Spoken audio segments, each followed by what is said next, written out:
Vakarų Virdžinija, Jungtinės Amerikos valstijos. Riley Crossman buvo 15 metų paauglė iš Bunker Hill miestelio.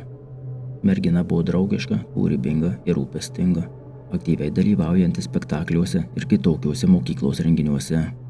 Ji labai domėjosi teatru ir svajojo apie karjerą pramogų pasaulyje. Riley's tėvai buvo išsiskyrę, todėl mergina gyveno su savo mama Chantel, 2 broliais ir mamos vaikinu Andy McCauley, bet ji dažnai lankydavo ir savo tėtį. 2019 m. gegužės 8 dienos trečiadienio rytas prasidėjo kaip eilinė diena. Kol mama ruošėsi vežti sūnus į mokyklą, ji pastebėjo, kad jos sugyventinis Andis jau išvyko į darbą. Prieš išeidama pro duris, moteris žvilgtelėjo į dukros kambarį, bet jos ten nebuvo. Kadangi mergina visada pati savarankiškai ruošdavosi ir eidavo į mokyklą, tai nebuvo neįprasta ir mama to nesureikšmino. Ji susodino berniukus į automobilį ir išvežė juos į mokyklą. Ta pačią dieną, apie 5 valandą vakaro, Chantel sulaukė skambučio iš mokyklos. Jai buvo pranešta, kad jos dukra tą dieną mokykloje nebuvo. Baigusi pokalbį, ji pabandė paskambinti Riley į telefoną, tačiau skambutis iš karto nuėjo į balso paštą. Nerimui sparčiai augant, moteris greitai susiskambino su dukros draugėmis. Tačiau sužinojo, kad niekas iš jos tą dieną nieko negirdėjo ir aplamai jos nematė. Peržvelgus dukros socialinius tinklus, ji pamatė, kad Riley juose nebuvo aktyvi nuo vakar vakaro. Nepleidžiant jausmui, kad kažkas negerai, Chantel kreipėsi į policiją ir pranešė apie dingusią dukrą. Kai Riley's tėvui buvo pranešta apie dukters dingimą, jis iš karto išreiškė susirūpinimą ir pasakė, kad ji tikrai nedingo savo noru.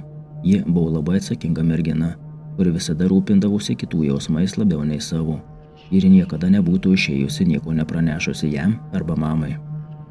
Pasisekė bent jau tiek, kad vietos pareigūnai į Riley's dingimą žiūrėjo rimtai ir darbo ėmėsi nedelsdami. Kadangi labai dažnai tenka girdėti atvejus, kai pareigūnai nepradeda paieškos iki kol nepraeina bent 48 valandos. Su pretekstu, kad paaugliai nieko nepranešę iš namų išeina dažnai, o po dienos ar kelių vėl grįžta. Darant merginos kambario apžiūrą, pareigūnai įsitikino, kad mergina nedingo savo noru ir greičiausiai buvo užpulta savo kambaryje.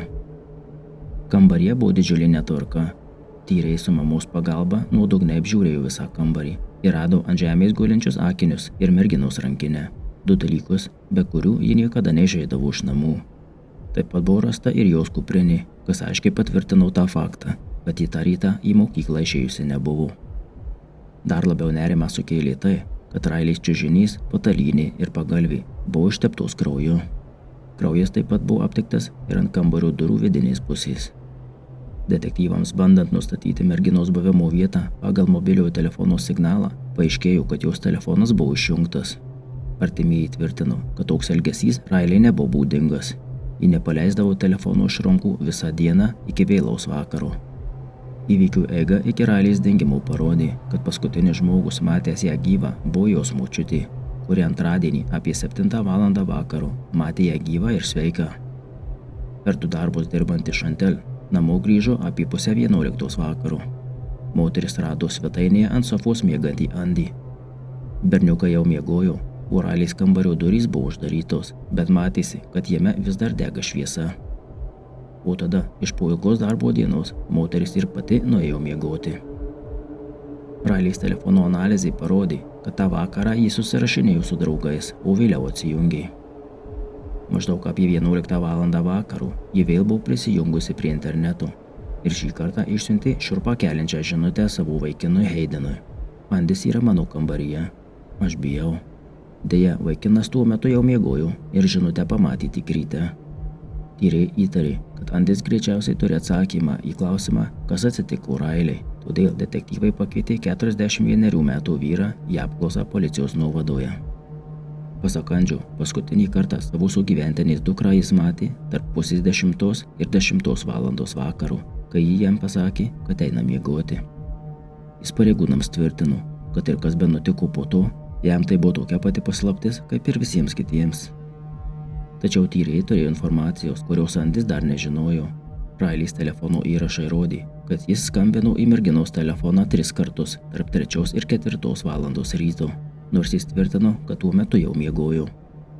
Dar keisčiau buvo tai, kad skambučiams jis naudojo funkciją, kuri nerodo skambinančiojo telefono numerio. Bet technologijų pagalbos dėka tyrėjams pavyko išsiaiškinti, kad tai buvo Andžio telefono numeris.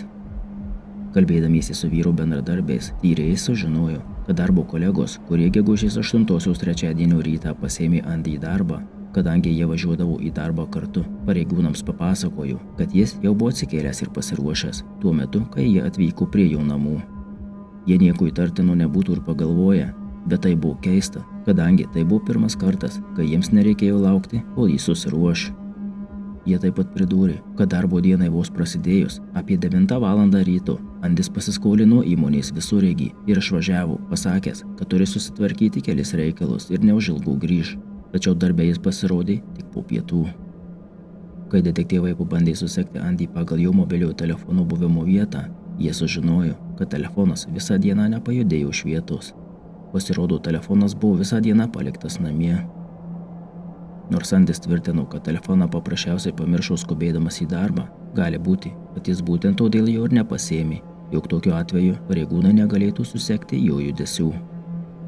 Darbo visureigį tiriantys pareigūnai iš karto pajuto stiprų poveisalienos kvapą, sklindantį iš pikapo galo.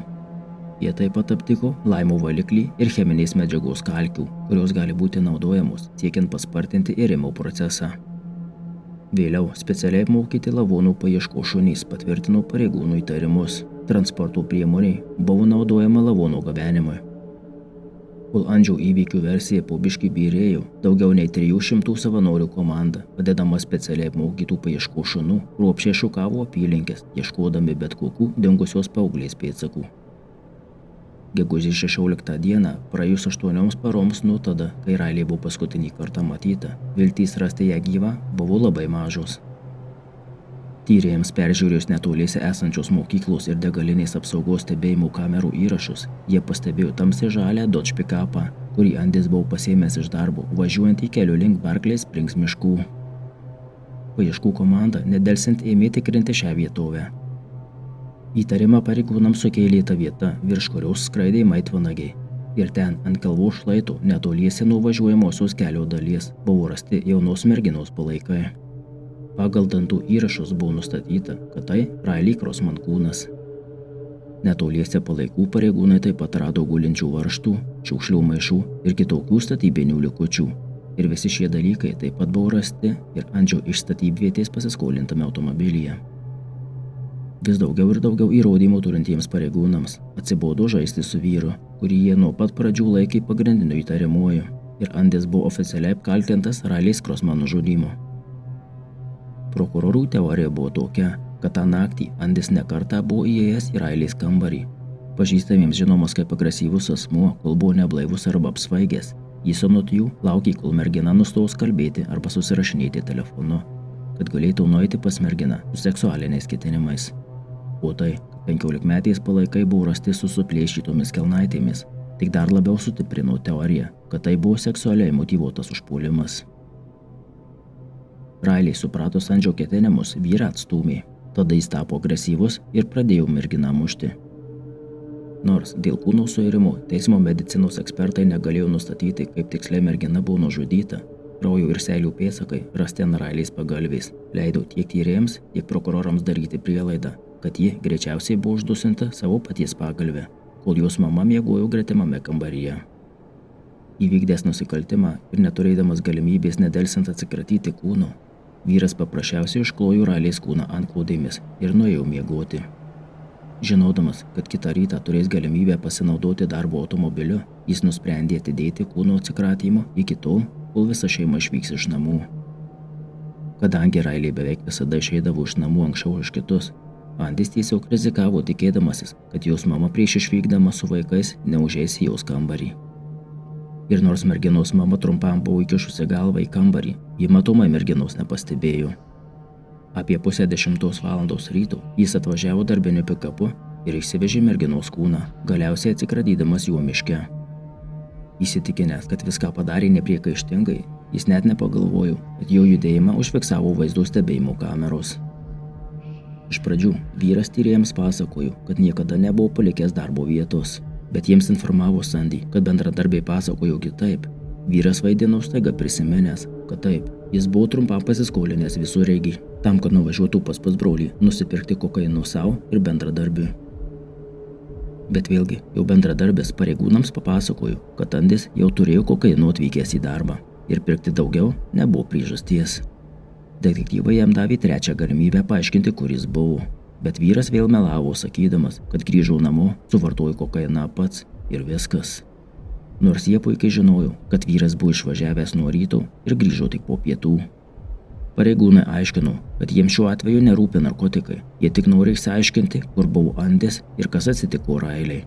Bet vyras aiškino esąs nuoširdus ir sakantis teisybę, nors jo istorija ir keitėsi jau 3 kartus. Tyrėjai tada papasakojo vyrui matę žinutes, kurias mergina siuntė savo vaikinui tą naktį. Andis mano kambaryje, aš bijau. Bet vyras kartojo tą patį per tą patį, kad mergina jau nebijojo ir jai nebuvo priežasties taip sakyti. Galiausiai, betiriant Railiais patariniais kraujo dėmių DNR, buvo išsiaiškinta, kad viena iš kraujo dėmių priklausė Andžiui. 2021 m. spalį, daugiau nei po 2 metus trukusių teismų, Morgan apygardos prisiekusiųjų teismas pripažino Andy McCauley kaltu dėl 1 laipsnio žmogžudystės ir nuteisė jį kalėti iki gyvos galvos. Taip pat jis buvo pripažintas kaltu dėl vaikų išnaudojimo pasibaigusio mirtimi, už kurį jam buvo skirta 2 laisvės atėmimo bausmė iki gyvos galvos.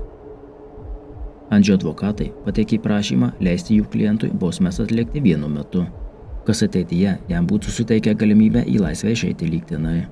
Tačiau teisėja šį prašymą atmetė. Ji nusprendė, jog bausmės bus vykdomos paeiliui, taip užtikrindama, kad Railiai žudikas daugiau nešvystų dienos šviesos. Nors tas faktas, kad žmogus atėmęs Railiais gyvybę, bus už grotų visą savo likusį gyvenimą, suteikė šiokį tokį paguodos jausmą merginos artimiesiems, tai nepakeitė liūdnos jų realybės. Negalėdama pakelti minties gyventi po tuo pačiu stogu, kuriame jos dukra buvo nužudyta, Chantel su sūnumis išsikraustė į kitus namus.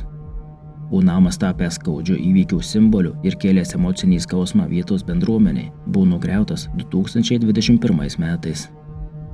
Neužilgo po įkalinimo Andis padavė apeliaciją dėl įkalinimo iki gyvos galvos. Tačiau 2023 m. gegužės mėnesį teismas jo apeliaciją atmetė. Ačiū, kad žiūrėjote. Jeigu patiko video, palikite like. Jei ne, paspauskite dislike. Ir iki kito karto.